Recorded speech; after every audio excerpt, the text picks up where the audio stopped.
There we go. We got the right segment change over there. So we want to shift into something really practical because everything we've talked about so far is strategy, but we also want to give you a few simple execution tips that can immediately improve your content. So inside our community, we have a team we call our MIPs, our Marketing Implementation Partners. And I just love the sound of MIPS, so we love that. And we've even created a page called Our Projects in Progress, so now we have a PIP. But one of the things they help our clients with is implementing the marketing strategies that we teach.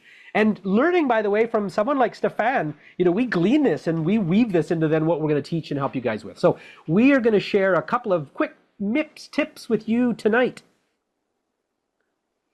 And before we do, I want to introduce our first MIP, Jessa. Hi, Jessa. She works very closely with our clients on content creation, especially helping them refine their messaging and make their content more clear, engaging, and clickable. So thank you, Jessa, for saving our lives. You're welcome, Coach. And yeah, good morning, everyone. And I think that I'm going to introduce you to Lara. So she helps our clients bring their content to life, guiding them on how to shoot better reels, improve their presence on camera, and create content that feels natural and connects, and a ton of other things, setting up spreadsheets or whatever. So now what we're going to do is have them walk you through a couple of simple tips that you can start using right away. So Jessa, you're up. Yes, thank you, Coach. And now, good morning to everyone. Hello, hello. And now I will be discussing the first MIPS tips, which is for the thumbnails and cover images for your reel. So this is the one of the most overlooked parts of content. Okay. When someone leads on your profile, they may not be watching your videos first. They might be scanning your gallery or Instagram grid first. So thumbnails and cover images matter.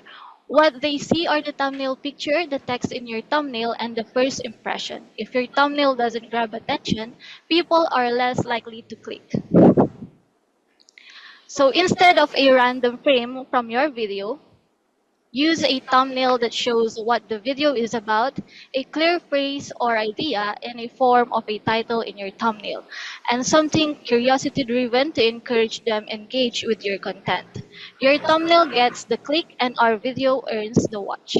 That's all for the thumbnails and cover images. The second tips will be discussed by Lara.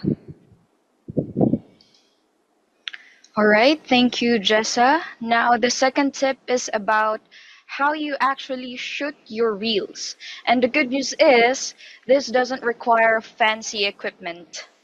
Here are a few simple things that make a big difference. Tip number 1, stay centered. Make sure you're in frame and centered. You will try not to be crowding yourself in the camera and keep yourself in the middle of your screen, like the right examples in the PowerPoint. Not too far and not cut off. Tip number 2, eye level. Try to keep your camera at eye level when filming your reels. Position your phone so it shows about half of your body and waist up, not too close to your face. Avoid angling the camera too high or too low. This creates a more natural, comfortable connection, like you're talking with someone, not them. When your framing feels relaxed and balanced, people are more likely to watch, engage, and trust what you're saying. Okay, so tip number 3, lighting. Face a window or a light source. Good lighting makes a huge difference in your videos, like what was shown in the example thumbnails. And tip number 4, keep it simple. You don't need a perfect setup. You just need to be clear, visible, and easy to watch. Clarity beats perfection every time. By the way, I think it's okay with that lady there with all the food if she's doing a food demonstration. That's nothing wrong with that. But we don't want you guys to feel like you got to complicate it. So, and I'm good at that. The MIPS will agree. Can we go to full screen for a minute and let's just show and hot seat Jasmine. I just want you guys to all see Let's go to Lara's video for a minute, full screen, and just get Jasmine to turn around and give us a wave. Hi, Yeah. Jasmine. Can you go to full screen, Patrick, on just one box for, there you go. Yeah, so give a wave, Jasmine. Yeah, there's Jazz. Yeah, there we are.